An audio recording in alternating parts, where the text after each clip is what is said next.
Hello, hello, this is a Crusader Kings 2 playthrough. I'm going to start off in Ireland. This is a bit of a total noob guide, and I am also completely rubbish myself, so I'll be doing loads of things wrong, but this is for someone who's literally just starting and doesn't have a clue. A good place to start, I think, is Ireland, mainly because it's split up between all these small independent counties. And although it says difficult, that seems to be more like an indication of how hard is it going to be to play on the world stage, as opposed to is it an actual hard difficulty. So don't worry about that too much for the moment. A good place to start is Dublin. Actually, where is this? Oh, this is the Old Gods. So yeah, if you don't have the Old Gods DLC, you'll want to start at, I think it either starts at William the Conqueror in 1066. So yeah, that's where you're going to be. Dublin. Earl Murchad. Now this guy's quite a good one to start with, and I'll show you why in a second, so I'm just going to go straight in. Yeah. So, here you go, this is where you start off. It'll be paused, so don't worry about unpausing it for quite a while yet. That's your county, Dublin. And this is you here, Earl Murchad of Dublin. So the first thing you want to do is you want to just get to know who you are. Your guy might look slightly different to this. I've got the Celtic Portraits DLC, which is why I've got this amazing handlebar moustache. But your guy might look a little different. But let's have a look. First you have your stats down the side here, and then your traits down the side here. So a quick look. This is diplomacy, martial skill, stewardship, intrigue and learning. Diplomacy is, as it sounds, it's how good you are at getting your own way. This one's quite handy if you like doing a lot of negotiation and you like doing a lot of wheeling dealing. Obviously martial is good for military. Stewardship is how good you are at getting money together, and how good you are at raising taxes from your land. So the better steward you are, you're going to find that it's a bit large. The better steward you are, you're going to find that you're better at raising taxes and things. I think, like I said, I'm not absolutely brilliant at this game, but that's how I see it. Intrigue is obviously how good you are at spying and scheming and stuff like that. Obviously I've got intrigue of 1, which is brilliant. And learning is how good a church guy you are. Don't worry too much about these. At a glance, at first, it lets you just see what I'm good at, so I know that I'm probably going to make a better negotiator than I'm going to make a scheming, backstabbing, wife-killing baby murderer. So, which is quite nice. And then these are your traits, and these are a bit like perks in an RPG. Like anything in this interface, just hovering over it usually gives you loads of info. So just read through it. So you've got Misguided Warrior. The Misguided Warrior was trained in warfare and the martial arts, but sadly lacks all talent for it. So yes, I was trained as a warrior, but I suck. Lustful can be handy. You want kids, it's good. But also the church looks down on you. See, monthly piety you've got there is minus 0.25 a month. Now, not to get too far ahead of yourself, but up here are a few more stats. This is you've got your wealth there, which is obviously how much money you've got, but another one of them is piety. Piety is what see them as how much the church likes you. More piety, more church love. The same as with prestige. Prestige is quite similar, but it's more measured against not just church, but just in general. So if you've got high prestige, you're going to be, you can still be an arse, but you know you're going to be very well looked upon arse. Prestige helps you get your own way, but don't worry about that too much now. What else we got? We got honest, which is lowering my intrigue by 2, but increasing my diplomacy by 3. So despite being a little randy devil, I'm also honest. I'm also humble, which the church likes. That's giving me a monthly piety of 1, and temperate, which increases my stewardship skill. These little plus or minus bonuses, you can see what they do every month. So for example, if I've got the honest trait, if I've got the humble trait, it says monthly piety 1. So every month that goes by, my piety is going to tick up by 1, which is quite nice. And like I said about the tooltips, you can go on piety there. it'll show you that I have a monthly piety of plus 1.31, and then it'll show you everything underneath that's affecting that. So if I ever want to sit down in the game and I want to increase my piety, that's where I want to look and I can see what I can do. But anyway, what else? We are married, which is good. We've started with a wife. Countess Talitiu, oh my god, it's going to be universally terrible, of Dublin. She's my wife. She's also my spy master, which was quite cool. I'll get to that in a second, but women get totally shit on in this game. They're not allowed to do anything apart from raise children, or the only position they can hold in council is that of a spy master. You can have a woman spy master, and sometimes it's handy if it's your wife, because if you have a totally loving and devoted wife and she's also your top spy, you'd like to think that she's not going to turn on you, but that can happen. So let's go and have a quick, if you click on your wife, this is now her page. These little green numbers are what drives the game, really. All these little green numbers are people's opinion. So that opinion of Murchad, I am Murchad, and it'll tell you exactly why. She likes me because of my diplomacy skill, which is handy. She likes me because I've been on the throne for a while. Spy Master plus 15 means she likes me because I made her my Spy Master. And whenever you give someone... being in the council is a bit of a noted prestige boost. You know, it's people like being in the council.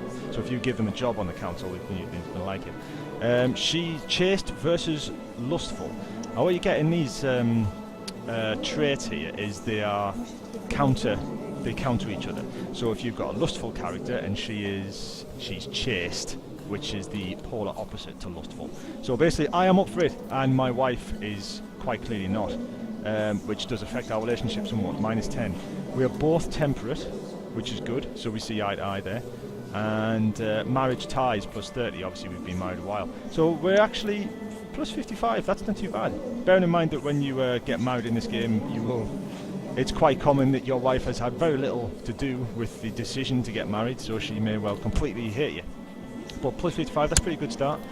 And then straight away, we can see that you have an heir, your son, Domhnall. Down here you have children.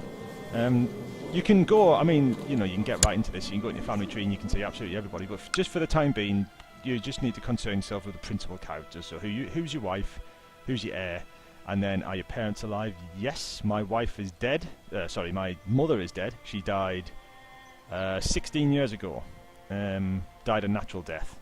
But my father is very much alive, and this is why I quite like starting as Dublin, because when you start, your father, Dermot, is the Earl of Leinster, which is this county to the south, and you start off as his heir, and he is also 71. So when you start off, you are basically a trust fund kid.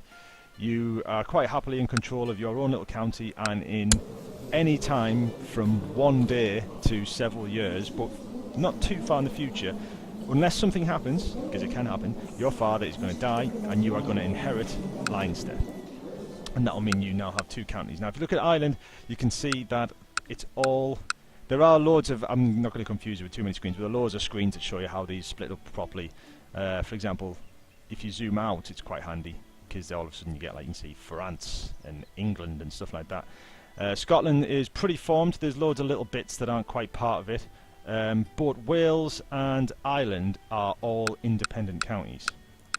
They have, you know, they have opinions of each other, but you can go to war with this guy and this guy might not be so much bothered, or this guy or this guy. If I go to war on this guy, all of England is going to be really annoyed with me, so it's quite hard to expand there. But if you, in Ireland, everyone's independent, so you can actually start just picking away at them one by one. And I like to set my first goal as maybe take Ireland, form the Kingdom of Ireland, which doesn't exist yet, but it can be formed if you get enough things. I'll go into duchies, see if we can go, this might get too complicated, but if you go into Dublin, you have, this is the shield, this is the county of Dublin. And if you click on that, you'll see that the county of Dublin, here's the crest, consists of these two things here, which is the bishopric and the city of Dublin. Now if you're going into Dublin here, you'll see that this one here, that's Athcliath, that's the county capital. And down here we've got the city of Dublin, and we've also got the bishopric of Christchurch. So as the Earl of Dublin, I own the county, if you will. I have got a city and a church underneath me. Everything in this game has its own coat of arms. It's completely awesome, but you know, don't worry too much. The one on the left is the coat of arms for the actual city. The one on the right is what it falls under. So these two both have the County of Dublin crest because they are in the County of Dublin. Okay, now these two here, when you start the game off as well, it's quite handy starting off as a little tin pot earl because you don't have that many underlings, so you don't have that many guys to manage. But when you start off as an earl, you will have, if you go to your vassals tab here, you've got two vassals. One is the, as I said before, you've got the City of Dublin and the Bishopric of Christchurch. These are all managed by a guy, and they're under you, so they're your vassals. The first one is this guy, Mayor Ergin of Dublin. He is the Mayor of Dublin, the City of Dublin. And he quite likes you. He likes your diplomacy skill, again. You made him, he's also your marshal, by the looks of it. We're both honest, we're both humble. So we are very much, we see very much eye to eye. He doesn't dislike me for any particular reason. This can go up to 100. So he pretty much likes me. That's cool. Back out there. And the other guy is this guy, Bishop Ardgar of Christchurch. He also quite likes me, to be honest. He's not too keen on the fact that he knows I'm a randy bugger, which is not very churchful, so he looks down on me for that, but we're both honest. He's also my court chaplain, so despite being the head of the church in Dublin, he is also on my council, which I'll show you in a sec. And he also quite likes you as well. A little tip, not to worry about too much of it, but this is his opinion of you. And here, with the little Pope hat there, Pope Alexander II, that's his opinion of the Pope. So at a glance, you can see that he likes the Pope a bit more than you, which you can imagine would being a bishop. But if you can get him to like you more than the Pope, you've got a big fat zero for his tax, he will actually give his church taxes to you instead of the Pope. So that's a little tip I like to try and get handy early on. If you can get your bishop right on your side, you can actually start seeing some of that. Sometimes they don't like the Pope, it all depends on how the church has been run, I guess, but it's not too hard. I mean, that's not too big a gap to make up. So you can see we're getting 35.9 gold a year from the Mayor of Dublin, and we're getting zip from the Bishopric of Christchurch. But we're gonna, one of the first things I think we're going to do is we're going to try and see if we can get that number up a little bit. And the next thing you should look at is basically, if you're playing as Ireland, don't worry about this so much. Like, for years, I won't even be I mean, you can go over here and go, oh, what's this? That's Duke Isaac of the Khazars, and he has all these vassals, he has 2 wards, and that's his boss, and he, you know, and that's just over there. We're going to completely ignore that everything for now. We're just going to concentrate over here. So my camera will probably barely leave the British Isles for quite a few years, if I'm lucky, and I don't get wiped out by then. So the next thing you need to look at, so you've got a gist here. You know that your mother's dead. You know that these little blood dollops indicate that they are your family. Dynasty is what's important here, not necessarily lands. You can lose lands, you can transfer vassalages all over the place, but it's your family that's important. So as long as you have a living heir, he is your second life, if you like. If you die without any heirs, game over. So you also have, I've got 2 more sons. I've got one who's 14, Enna, and Don Chad, who is 11. So they're grown up. They've been tutored by Domhnall. Alright, so one of my sons is the official... Let's not worry about that. Right, we're going to go... we'll come back to that later. We're going to go to the council. And here are my 5 council members. Straight away down the side, you can see this little number here. This tells you how good they are at their job. If you're a court chaplain, you need a learning skill. Just like in your own stats here, exactly the same. All these characters have those stats, and it can tell you at a pinch who's good at what. So, for example, my Chancellor, he is 13 and is considered a masterful diplomat. 13's not bad. Anything above 10 is doable. Above 15, good. If you can get one up in the 20s, you know that guy is amazing. And each of these council members can do one of 3 tasks, which is here and here and here. I totally don't understand all of these fully. I've never used them to the full extent, but A really important one if you're playing an island to start off with is this one, fabricate claims. We'll come to that one in a second. You can change these council members, you can chop and change them as much as you like. Just because your wife is the spy master, she's a decent schemer, but there will be better people for the job, so you can completely replace her. Bear in mind that people, as much as people like being put on the council, they also really dislike being taken off the council. So if you've got a completely useless spy master, but he also doesn't like you to start with, getting rid of him is going to make you not like you even more. And if he is actually a spy master, he might be quite good at getting revenge, but don't worry too much about that for the meantime. So I like to get all of these before you unpause the game, get them doing something. Even if you're not quite sure what that is, just get them doing something. So my marshal, he's got a choice of suppress revolts. You can see that send your marshal with enough troops to suppress revolts and facilitate arrests of local vassals. And he reduces local revolt risks and can possibly arrest people. But if I click on Dublin here, I've got a revolt risk of 2%. Which is, you know, it's not huge. It's pretty low. I don't think you've got to worry too much about rebels. If you were, if you were really bothered, you could do something about that. Train troops. This is quite good. Basically, you get men faster. I'll come to troop training in a bit, but that can be quite handy, especially in a time of war. Or research military tech. Now, technology is a screen that, until you've got a lot of other things under your belt, you can just ignore this, basically. It's something that can be massaged and manipulated, but it does have there's a level of autonomy to it. But don't worry about it too much. This is when there's a lot of concepts you need to get under before you start messing with this, so don't worry about that too much. But if you are completely at odds, what to do with your marshal, research military tech, yeah, why not? Let's just do that. Your steward, he can collect taxes, oversee construction. This is a handy one if you're building something. You just like in games like Civ and stuff, you get to build extra things. So you can see we've got 2 slots here, and you can build a holding. But at the moment, to build things like this, it takes vastly more money. You basically, at this point, if you're just an earl, you will no way have the resources to actually start doing any kind of construction. So do not worry about that for the time being. Collecting taxes is pretty good. It can put your tax income up, but obviously you can see there, peasants can attack the steward. There's a 11% chance every year that the peasants are going to get angry and attack. Or there's a 10% chance he'll collect a special tithe, which is like a bonus. So, and taxes go up 35%. So you could do that. I mean, you could, let's do that. Let's get collecting taxes, see if we can come up with anything. My spy master, I tend to, from the start, I'll just tend to put a scheme, which is basically counterintelligence. If there's a plot against you, she has a 10% chance every year based on her skill, and she's quite rubbish 9. She has a 10% chance every year to unearth a plot that's currently against you. So let's just get her on counterintelligence for now, and don't worry about it too much. And court chaplain, he's quite good. He can do conversions, research culture, or improve religious relations. This can be quite handy.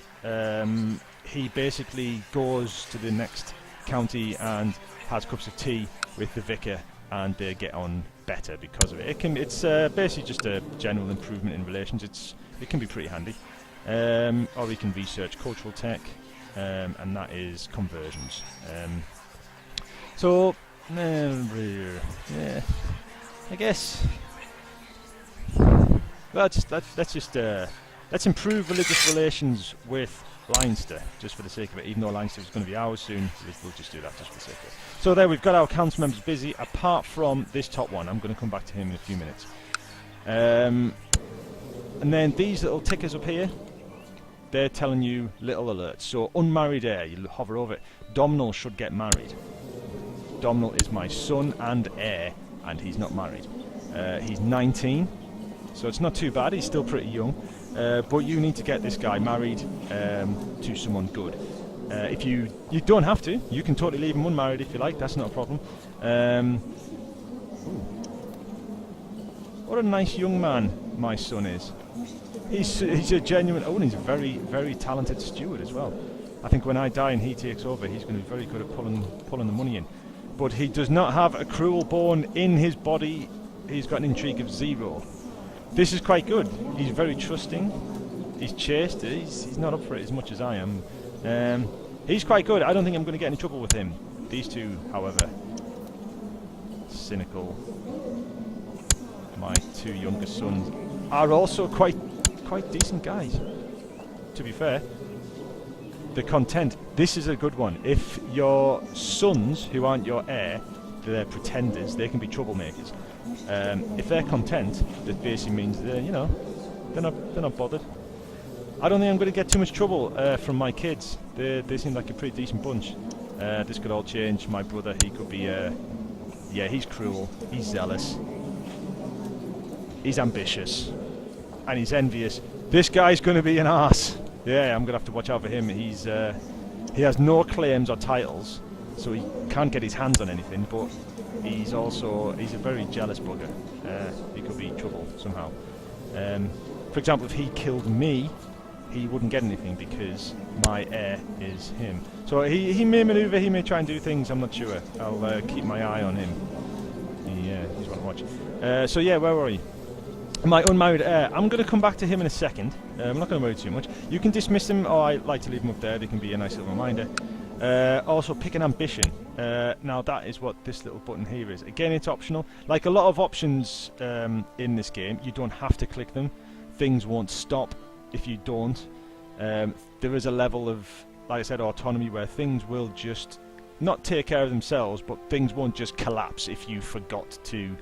You know, you're not going to suddenly find out why aren't I getting any money because I forgot to click this button that says collect taxes. You will be getting taxes and stuff like that. It's just, you get to massage everything, I suppose. You get to like tweak things and steer things in a direction you want to go. So here is an ambition. So you don't have to do this, but you'll get things if you do. So if you click on ambition, all these will come out here. And this is a way of kind of setting what your short or long-term goals are.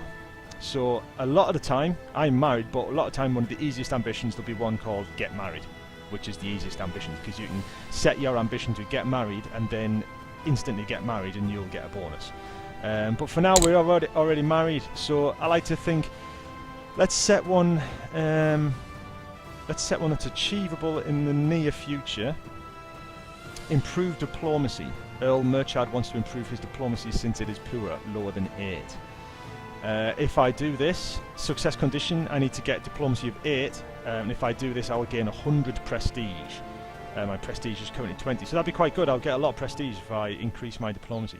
So I'm going to do that. I'm going to set my ambition. There is to improve my diplomacy, and it only has to be improved 2 points.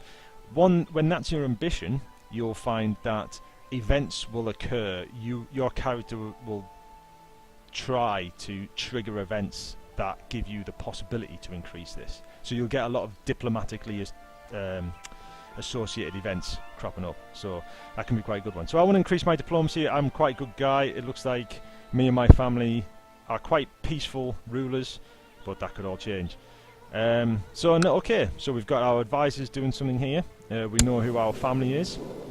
We've set our ambition, and the last thing I'm going to do before we end this part 1 is we're going to say about expansion. Now, this is a game where you cannot just go to war when you feel like it. For example, I know I'm going to get Leinster, so I could go to war with my father, I suppose, if I managed to come up with a reason to, but that would be completely silly, as this is as good as mine as soon as he pops his clogs anyway. So I might start to think, well, which county do I want next? Just do a little check here.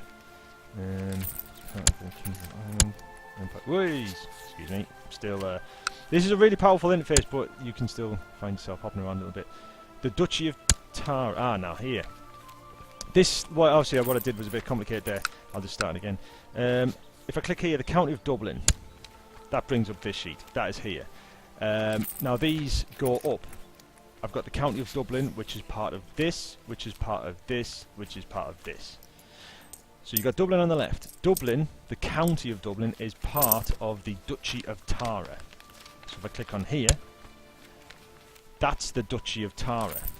And a duchy is a collection of counties that is governed by a duke. Now a duke will be your first promotion. That's where you maybe want to go, because then all of a sudden you're viewing several places. But duchies are very much historically set at the moment. So it tends to be, so here, this duchy, Dublin and Kildare, see each other as being united somewhat. So we've got here the Duchy of Tara. which doesn't exist at the moment. It's historically part of the Duchy of Tara, but that doesn't exist. So you might go, well, you know what? I want to make the Duchy of Tara, which you can do. It's grayed out here, but you can actually create the Duchy of Tara. So you're actually inventing a title. To do that, you need to control 51% of its de jure counties. De jure is historical. So if you say, for example, let's see, Powys there in Wales, it might be English, but historically it is considered Wales. So you can restore these historical balances if you like. So you've got the Duchy of Tara here. So if I were to get Kildare, I mean at the moment it says you need 51% of the counties, but there's only 2. So basically I need both of them. Whereas if there was 10 counties, if you had 6 of them, you could try and create the duchy and make yourself ruler.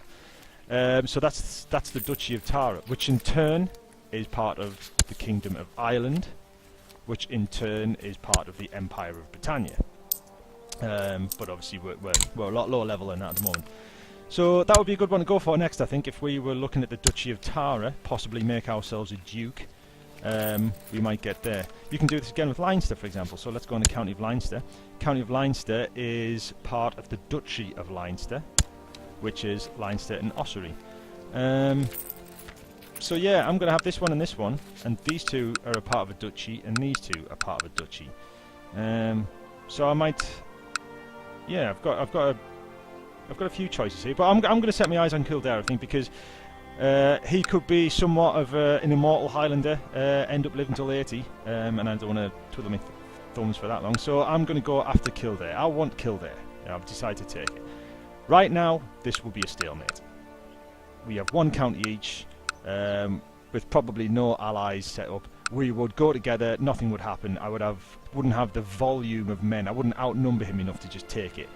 But that's something to worry about later on. All I want to do at the moment is try and find an excuse.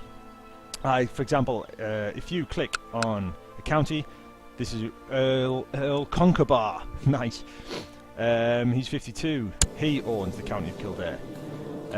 He has 2 children, one of which is his heir.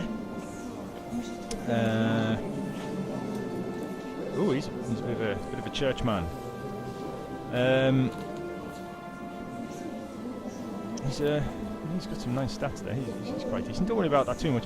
But if you right-click his portrait, you can either go to where he is, or you can go to diplomacy. Here's diplomacy, and if I go declare war, bang, I can't, because I must have a valid casus belli. Casus belli just means reason. I don't have a reason, so you can't just declare war. You need a reason. That's where claims come in. Claims and titles. If my son had a claim on Kildare, that might be enough reason, because he might go, do you know what, Kildare's mine, it should be mine. That's a good reason to go to war. But at the moment we have absolutely no ties, no hooks to Kildare whatsoever. So what we're going to do is we're going to go over to our Chancellor and we're going to fabricate a claim. This is basically cheating.